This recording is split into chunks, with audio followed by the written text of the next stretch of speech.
አሰላሙ አለይኩም ወረህመቱላሂ ወበረካቱሁ። ውድና የተከበራችሁ የቻናሌ ቤተሰቦች እንዴት ናችሁ? እኔ ያለው አልሐምዱሊላህ። ወዳችሁ ፈቅዳችሁ ስለምትከታተሉኝ ከልብ አድርጌ አመሰግናለሁ።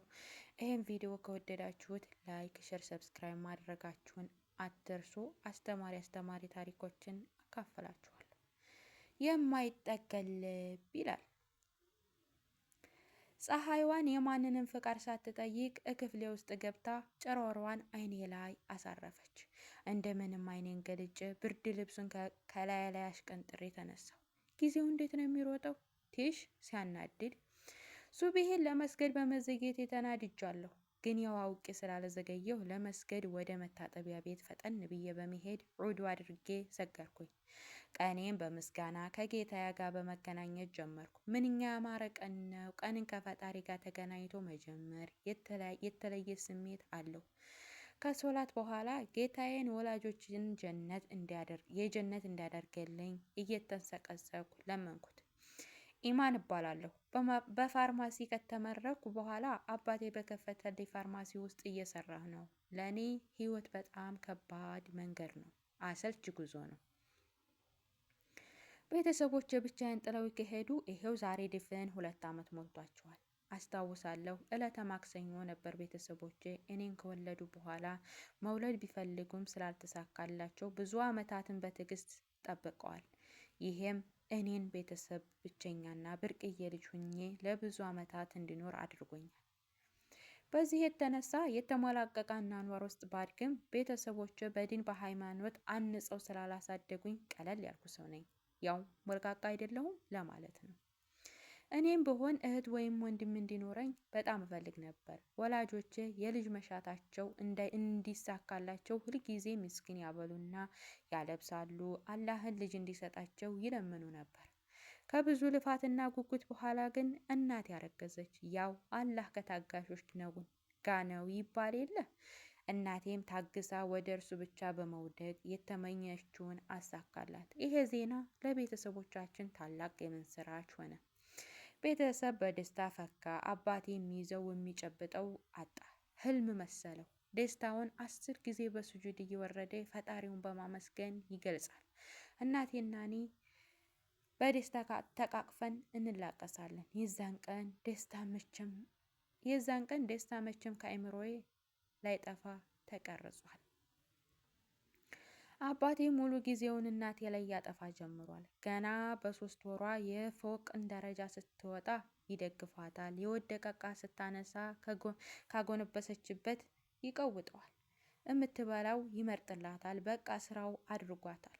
እኔም ብሆን ሰርቼ ማላቀውን ስራ እሷን ተክቼ እየሰራሁ ነው። ያው ዘንድሮ ገና ተመርቄ ስለወጣሁ ቶሎ ስራ መጀመር አልፈለኩም። ስለዚህ ቤት ውስጥ ስለምውል አባቴ እካድማለሁ። የቤት ሰራተኛ ላምጣ ሲል አይሆንም እኔ እሰራለሁ ብዬ ሀሳብን ስላስቀየርኩት ቀጥ ብዬ እየሰራሁ ነው። ታዲያ እኔ ሞልቃቃ ነኝ?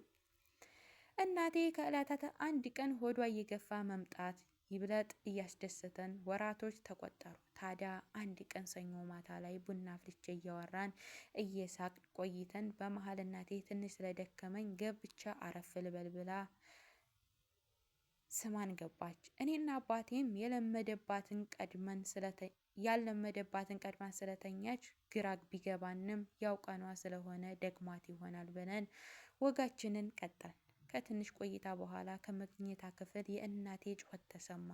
እኔና አባቴ በተቀመጥንበት ፈዘን። ቃላት እንኳን የማያወጣ አንደበት አጣን። አባቴም እንደምንም ተንደርድሮ ወደ ክፍል ሲገባ ተከትዬ ገብቼ እናቴን ሳያት አልጋው ላይ የለችም። ተሯሩጠን መታጠቢያ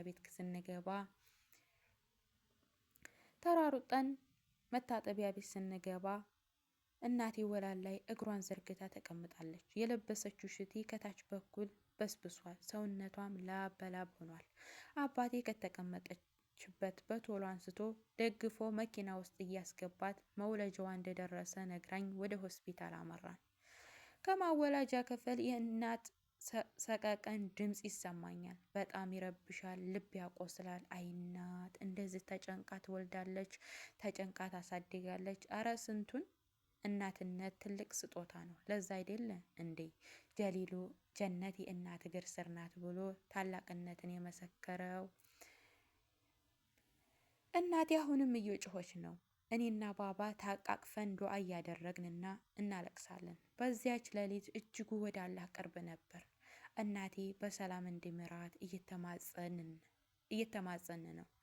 ልክ ሱብሂ አዛን ሲል የወንድሜ የለቅሶ ድምፅ አብሮ ተሰማ።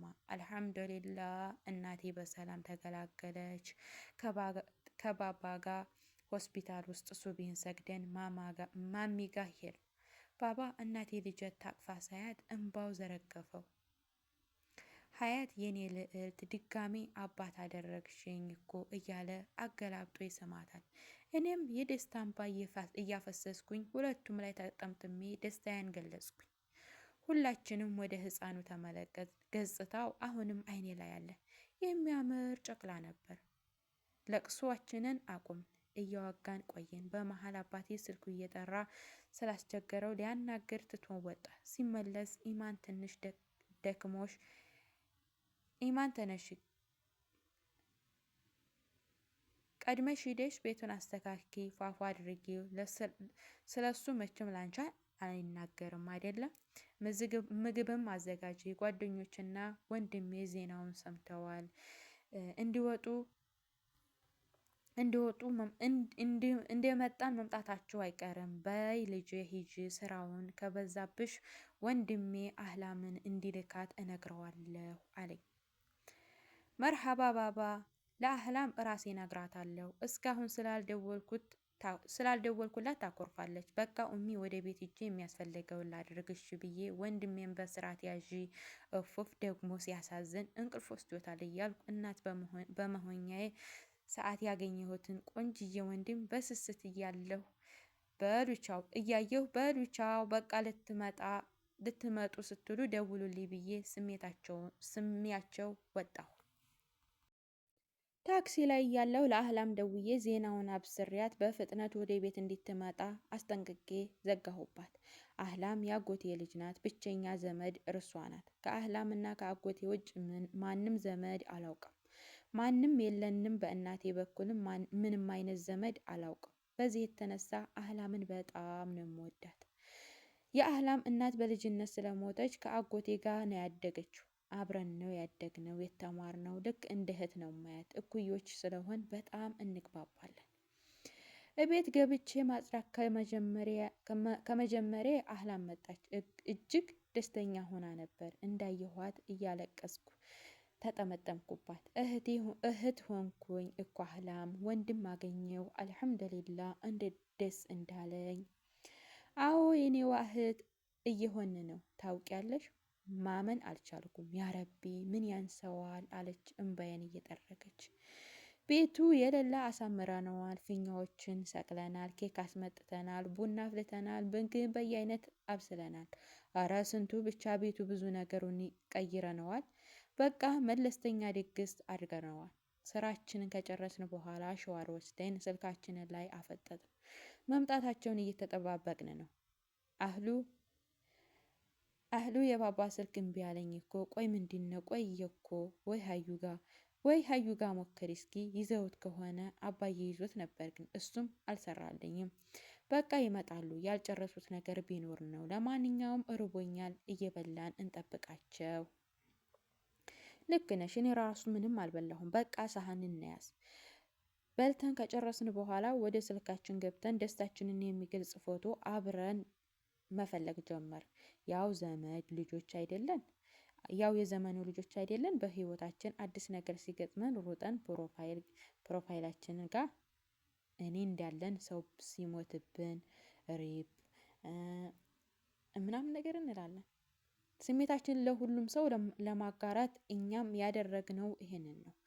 እንዴ ምን ነው ቆዩ እሞ አለች አህላም የእጅ ሰዓት እያየች። አዎ በጣም ቆዩ፣ ስልካቸው አይሰራም። በቃ እኔ ልሄድና ለያቸው፣ አንቺ እዚሁ ጠብቂኝ፣ ሰው ሊመጣ ይችላል ብዬ ቦርሳዬን ሳነሳ በሩ ተንኳኳ። መጡ ብዬ በጥድፊያ በሩን ስከፍተው አጎቴ አህላም አባት ነው። ግንባሬን ስሞ ገባና የት አሉ? ጎረምሳው የት አለ ከመጅሊሱ ላይ እየተቀመጠ በአይኑ እነሱን ይፈልጋል። እኔም እንዲያልመጡ ስነግረው እንዴ ቅድም እየመጡ እንደሆነ እኮ ነግሮኛል፣ መንገድ ላይ ነኝ ብሎኝ ነበር። እኔማ ምን ነው ቆዩ ብዬ እንዳይቆጡ ስሮጥ ነው የመጣሁት አለ። ቆይ እስኪ ልደውልላቸው ብሎ ሲደውል ስልክ አይሰራም። አጎቴ ከቅድም ጀምሮ ስንሞክር ነበር እምቢ ብሎን ነው። በቃ ሂደን እናያቸው። አህላም እዚህ ጠብቂኝ፣ ከመጡ ደውይልን ብዬ ወጣሁ። ከአጎቴ ጋር በታክሲ ወደ ሆስፒታል አመራን። እንደደረስ ወደ ተኛችበት ክፍል ስንሄድ ክፍሉ ባዶ ነው። አህላም ጋር ደውዬ ደረሱ እንዴ አልኳት። እንዳልመጡ ነገረችኝ። ሆዴ ይፈራ ጀመር። ልቤ በኃይለኛው ተደለቀ። ሰውነቴ ተንቀጠቀጠ።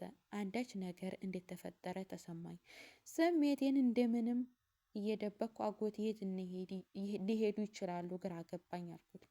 ምናልባት የሚገዛ ነገር ታዘ ይሆን እንዴ? ነይ እሞ ተረጋጊ፣ መንገድ ላይ እናያቸዋለን ብሎኝ ስንወጣ ዶክተሮቹ ከወዲህ ወዲህ ይሯሯጡ ሳይ ቆምኩኝ። ሁሉም ይሯሯጣሉ። በጣም እየተዋከቡ ነው። ወደ ነርሱ ተጠግቼ እንደምንም አንድ ነርስ አስቁሜ ምን እንደተፈጠረ ጠየኳቸው።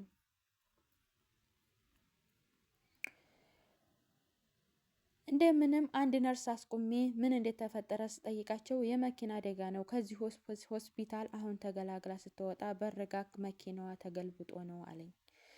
መሬቱ ዞረብኝ። ክዋልኩ። ባለሁበት ፈዝዤ እንደቀረሁ አጎቴ ኢማን ነይ እንሂድ እንጂ ምናልባት ሱቅ ሄደው ይሆናል፣ እስኪ እናያቸው አለኝ ወደ እኔ እየቀረበ። እኔም ቆይ እንዲህ እየተርበተበትኩ መልሼለት ወደ ክፍሉ ሩጬ ገባሁ። ዶክተሩ ጓንቱን ቆሻሻ ባልዲ ውስጥ እያስገባ ማስኩን በማውለቅ ላይ ነበር። የዛን ይመስላል ዶክተር ምንድነው የተፈጠረው አልኩት ሳቅ እየተናነቀኝ።